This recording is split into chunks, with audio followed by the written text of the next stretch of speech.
बागपत में लव जिहाद सिंडिकेट का खुलासा। महिला ने मुस्लिम युवक पर रेप, ब्लैकमेल और धन परिवर्तन का आरोप लगाया। अल्ताफ उर्फ गुड्डू पर महिला ने लगाया आरोप। पति से अलग रहने के दौरान अल्ताफ के संपर्क में आई थी हिंदू महिला। यूपी के बरेली में 26 सितंबर को हिंसा के बाद पुलिस प्रशासन अलर्ट। जुम्मे को देखते हुए बरेली शहर और जिले में 8000 पुलिस वाले तैनात। बरेली शहर छावनी में तब्दील, हर इलाके में भारी पुलिस बल तैनात। अब तक 80 से ज्यादा आरोपी गिरफ्तार। बरेली में गुरुवार दोपहर से 48 घंटे के लिए इंटरनेट सेवा पर प्रशासन ने लगाई रोक। संवेदनशील इलाकों में ड्रोन से की जा रही है निगरानी। बरेली के अलावा शाहजहांपुर, पीलीभीत और बदायूं जिले में भी हाई अलर्ट जारी। भारी तादाद में संवेदनशील इलाकों में पुलिस फोर्स की गई तैनाती। ऑल इंडिया मुस्लिम जमात के राष्ट्रीय अध्यक्ष मौलाना शहाबुद्दीन रजवी की अपील, नमाज के बाद सीधे अपने घर जाए मुस्लिम। मौलाना शहाबुद्दीन ने मुस्लिम समुदाय से सड़क चौराहों पर भीड़ का हिस्सा नहीं बनने की अपील की। कहा, किसी के बुलावे पर धरना प्रदर्शन में हरगिज ना जाए। ओवैसी ने एक बार फिर भारत में मुसलमानों के साथ भेदभाव का लगाया आरोप। कहा, भारत में आई लव मोहम्मद बोलने पर बैन, आई लव मोदी बोल सकते हैं, मोहम्मद नहीं। हरियाणा के पलवल से वसीम नाम का युवक अरेस्ट। पाकिस्तान को खुफिया जानकारी देने का आरोप। यूट्यूब चैनल चलाता है वसीम। गांजा तस्करी के मामले में पूर्व एनएसजी कमांडो बजरंग सिंह गिरफ्तार। 26/11 हमले में आतंकियों से लोहा ले चुका है आरोपी। राजस्थान के चूरू से एटीएस और एंटी नारकोटिक्स फोर्स ने बजरंग सिंह को किया अरेस्ट। तेलंगाना और ओडिशा से राजस्थान में करता था गांजे की तस्करी। 25,000 रुपए का था इनाम घोषित। दिल्ली पुलिस का विदेश में बैठे गैंगस्टर रोहित गोदारा के खिलाफ एक्शन तेज। पिछले 24 घंटे में 2 एनकाउंटर, अब तक 4 बदमाश गिरफ्तार। दिल्ली के कापसेड़ा इलाके में स्पेशल सेल और रोहित गोदारा गैंग के बदमाशों के बीच एनकाउंटर। आकाश राजपूत नाम के बदमाश को लगी गोली। आकाश महिपाल भी गिरफ्तार। हरियाणा में ट्रिपल मर्डर के आरोपियों का दिल्ली के कालिंदी कुंज में half encounter. Rohit Godara gang के दोनों बदमाशों के पैर में गोली लगी। दिल्ली के जेएनयू में दशहरे के मौके पर प्रतिमा विसर्जन और पुतला दहन को लेकर एबीवीपी और लेफ्ट गुटों में भिड़ंत। शर्जील इमाम और खालिद उमर का पुतला दहन के ऐलान के बाद भड़का विवाद। लेफ्ट संगठनों ने साबरमती टी स्टॉल के पास शोभा यात्रा का किया विरोध। शोभा यात्रा को चप्पल दिखाने और शोभा यात्रा पर लकड़ी का टुकड़ा फेंकने का आरोप। एक छात्र को आई चोट। एमपी के सीएम डॉक्टर मोहन यादव ने हादसे पर जताया दुख। मारे गए लोगों के परिवार को 4-4 लाख के मुआवजे का किया ऐलान। आगरा के खेरागढ़ में बड़ा हादसा। उटगन नदी के बहाव में 11 युवक डूबे। मूर्ति विसर्जित करने के बाद नदी में स्नान करने के दौरान हुआ हादसा। यूपी के आगरा में दुर्गा प्रतिमा विसर्जन के दौरान 2 गुटों में मारपीट। वायरल वीडियो में एक युवक को पीट, सड़क पर लाठी डंडे से पीटते नजर आए लोग। सड़कों पर घायल युवक को कुछ महिलाओं ने संभाला। घायल युवक को पहुंचाया गया अस्पताल। फिलहाल पुलिस ने पूरे मामले की जानकारी के लिए किया इनकार। यूपी के प्रयागराज में प्रतिमा विसर्जन के जुलूस में बड़ा हादसा। एक तेज रफ्तार कार ने डीजे की धुन पर नाचते गाते लोगों को मारी टक्कर। कार हादसे में कई महिलाएं और बुजुर्ग हुए घायल। 2 लोगों की हालत गंभीर। पुलिस ने कार ड्राइवर को पकड़ा। यूपी के सिद्धार्थनगर में हाई वोल्टेज तार की चपेट में डीजे की गाड़ी। हादसे में 9 लोग घायल। घायलों को अस्पताल में कराया गया भर्ती। डीजे की ऊंचाई ज्यादा होने से तार की चपेट में आई गाड़ी। डॉक्टरों के मुताबिक सभी घायलों की हालत में सुधार। यूपी के सीतापुर में आरएसएस के पथ संचलन के दौरान हादसा। ड्रम बजा रहे युवक को आया हार्ट अटैक। डॉक्टरों ने किया मृत घोषित। राजस्थान के कोटा में रावण दहन के दौरान लक्ष्मी नारायण की सवारी में बेकाबू हुए हाथी। भीड़ में मची भगदड़। बैरिकेडिंग कूद कर भागे लोग। जयपुर में बारिश ने डाला रावण दहन में खलल। नहीं जल पाया रावण। प्लास्टिक से पुतले को ढका गया। लोगों में छाई मायूसी। रक्षा मंत्री राजनाथ सिंह विजयदशमी के मौके पर भूज से पाकिस्तान को दी चेतावनी। कहा, सर्करिक में हिमाकत की तो करारा जवाब देंगे। कराची का रास्ता सर्करिक से गुजरता है। अगले हफ्ते भारत दौरे पर आएंगे अफगानिस्तान के विदेश मंत्री आमिर खान मुत्तकी। तालिबान सरकार के मंत्री का पहला दौरा। भारत दौरे के लिए संयुक्त राष्ट्र सुरक्षा परिषद से मंजूरी। कोलंबिया की EIA यूनिवर्सिटी में राहुल गांधी की विवादित बोल। कहा, भारत में लोकतंत्र की हो रही है हत्या। विपक्षी आवाज को दबाया जा रहा है। लैटिन अमेरिकी देशों की यात्रा पर कोलंबिया पहुंचे राहुल गांधी का आरएसएस और बीजेपी पर अटैक। आरएसएस और बीजेपी की विचारधारा में कायरता। कमजोर को मारते हैं और ताकतवर से डरते हैं। राहुल गांधी के बयान पर बीजेपी का पलटवार। रविशंकर प्रसाद बोले, विदेशी धरती पर राहुल गांधी ने एक बार फिर देश को अपमानित किया। रविशंकर प्रसाद बोले, राहुल गांधी देश के अपमान का एक भी मौका नहीं छोड़ते। अगर ऐसे ही विदेश जाकर देश को अपमानित करते रहे तो बचे खुचे वोट भी नहीं मिलेंगे। राहुल गांधी के बयान पर बीजेपी नेता शाहनवाज हुसैन ने साधा निशाना। कहा, राहुल गांधी इस बात पर अड़े हैं कि जब भी विदेश जाएंगे भारत को बदनाम करेंगे। ये किसी भी हालत में स्वीकार्य नहीं।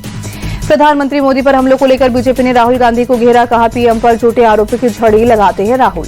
कांग्रेस नेता अधीर रंजन चौधरी ने राहुल गांधी का किया बचाव। कहा, जो हो रहा है वही राहुल ने कहा।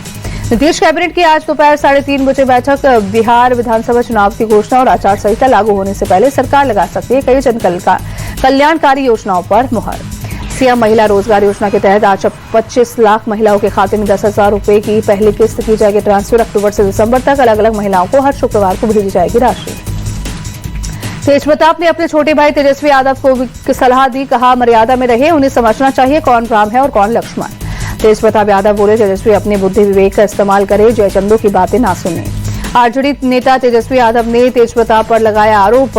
आरजेडी में रहते हुए भी तेज प्रताप ने पार्टी कैंडिडेट के खिलाफ अपना कैंडिडेट उतारा था। बिहार चुनाव पर बोले आरएलएम चीफ उपेंद्र कुशवाहा, फिलहाल थर्ड फ्रंट का कोई प्रभाव नहीं है। जुबिनगर मौत मामले में 2 और गिरफ्तारी जांच कर रही एसआईटी ने संगीतकार शेखर ज्योति गोस्वामी और गायिका अमृत प्रभा महंता को गिरफ्तार किया। लद्दाख में 24 सितंबर को हुई हिंसा की न्यायिक जांच होगी। हिंसा के कारणों और दोषियों का पता लगाया जाएगा। लेह में हिंसक प्रदर्शन के बाद सामान्य होते हालात, कई दिनों बाद बाजार खुले लेकिन स्कूल, कॉलेज और इंटरनेट अभी बंद। सोनम वांगचुक की रिहाई के लिए सुप्रीम कोर्ट पहुंची पत्नी गीतांजलि। 24 सितंबर को लद्दाख में हुई हिंसा के बाद वांगचुक की हुई गिरफ्तारी। यात्रियों से फीडबैक के लिए रेलवे का प्रोग्राम अगले 1 महीने तक 2000 स्टेशनों पर अमृत संवाद कार्यक्रम होगा आयोजित। गोरखपुर में मुख्यमंत्री योगी आदित्यनाथ का जनता दर्शन कार्यक्रम। सीएम ने जनता दर्शन में लोगों की समस्याएं सुनी। जम्मू कश्मीर के रामबन में सीआरपीएफ ने चलाया स्वच्छता अभियान। 2 अक्टूबर को गांधी जयंती के मौके पर सफाई अभियान चलाया गया। पंजाब के अमृतसर में बॉर्डर पार से हो रही हथियार तस्करी का भांडाफोड़, पुलिस ने 5 तस्करों को गिरफ्तार किया।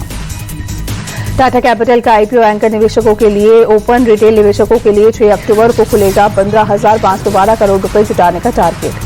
टाटा मोटर्स ने सितंबर 2025 में की रिकॉर्ड बिक्री। नेक्सन, हैरियर और सफारी का रहा दबदबा। कंपनी ने 60,907 वाहन बेचे। भारत में 7 अक्टूबर को लॉन्च होगा वीवो V60e। 200 मेगापिक्सल कैमरा और 6,500 mAh की बैटरी मिलेगी। 34,999 से 38,999 रुपए तक फोन की कीमत। 17 अक्टूबर को लॉन्च होगी स्कॉडा ऑक्टिवा RS। 6 अक्टूबर से शुरू होगी कार की प्री बुकिंग। 50 से 55 लाख रुपए हो सकती है एक्स शोरूम कीमत। टेक कंपनी गूगल ने फिर की छटनी। एआई के कारण डिजाइन से जुड़े 100 कर्मचारियों को निकाला। पिछले साल 200 लोगों की छटनी की थी। ओपन एआई दुनिया की सबसे बड़ी स्टार्टअप कंपनी बनी। वैल्यूएशन $500 बिलियन पहुंची। मस्क की स्पेसएक्स की वैल्यू $400 बिलियन। भारत की सरकारी कंपनियों ने रूस से तेल खरीद घटाई। अगस्त के मुकाबले 32% की घटौती। निजी कंपनियों ने 60% से ज्यादा तेल खरीदा। जसप्रीत बुमराह ने दर्ज किया अपने नाम एक और रिकॉर्ड। भारत में सबसे तेजी से 50 विकेट पूरे करने वाले भारतीय बने। मोहम्मद सिराज ने स्टार्क को पीछे छोड़ा। 2025 में WTC खेलने वाले सभी टीमों के बीच सबसे ज्यादा विकेट लेने वाले गेंदबाज बने। अश्विन BBL में सिडनी थंडर के लिए पूरा सीजन खेलेंगे। IL T20 में अनसोल्ड रहने के बाद लिया फैसला। महिला वनडे वर्ल्ड कप में आज इंग्लैंड का साउथ अफ्रीका से होगा सामना। गुवाहाटी में होगी भिड़ंत। 3 बजे शुरू होगा match. Women's one day world cup में बांग्लादेश ने अपने अभियान का किया जीत के साथ आगाज। पाकिस्तान को 7 विकेट से दी करारी शिकस्त। कोलंबो में खेले गए मुकाबले में पाकिस्तान अब पहले बल्लेबाजी करते हुए 129 रन पर ढेर। रक्षा का पीछा करने उतरी बांग्लादेश ने 3 विकेट गंवाकर 32वें ओवर में जीता मैच। बांग्लादेश के लिए तेज गेंदबाज मारूफा अख्तर ने 31 रन देकर 2 विकेट लिए। स्पिनर नाहिदा अख्तर ने 19 रन देकर 2 विकेट झटकाए। मारूफा अख्तर ने पहले ही ओवर में पाकिस्तान को बड़े झटके दिए। बल्लेबाज उमाइमा सोहेल और सिद्रा अमीन को खाता खोले बिना पवेलियन भेजा। जिम्बाब्वे ने 4 साल बाद T20 वर्ल्ड कप में जगह बनाई। नामीबिया ने भी किया क्वालिफाई। धर्मवीर नैन और अतुल कौशिक ने किया विश्व पैरा एथलेटिक्स चैंपियनशिप में क्लब थ्रो और चक्का फेंक में सिल्वर और ब्रॉन्ज मेडल जीता। वहीं धर्मवीर ने पुरुषों के क्लब थ्रो F51 में दूसरा स्थान हासिल किया। चाइना ओपन में कोका गॉफ का शानदार प्रदर्शन जारी। जर्मनी के खिलाड़ी इवालिस को हराकर सेमीफाइनल में जगह बनाई। अर्जेंटीना के फुटबॉलर लियोनेल मेसी ने भारत दौरे की पुष्टि की। कहा एक ऐसे देश में खेलना चाहा। फुटबॉल को लेकर काफी जुनून है। सम्मान की बात है। 13 से 15 दिसंबर तक भारत दौरे पर रहेंगे लियोनेल मेसी। नॉर्वे में वर्ल्ड चैंपियनशिप में मीराबाई चानू ने रचा इतिहास। 199 किलोग्राम वजन उठाकर जीता सिल्वर मेडल।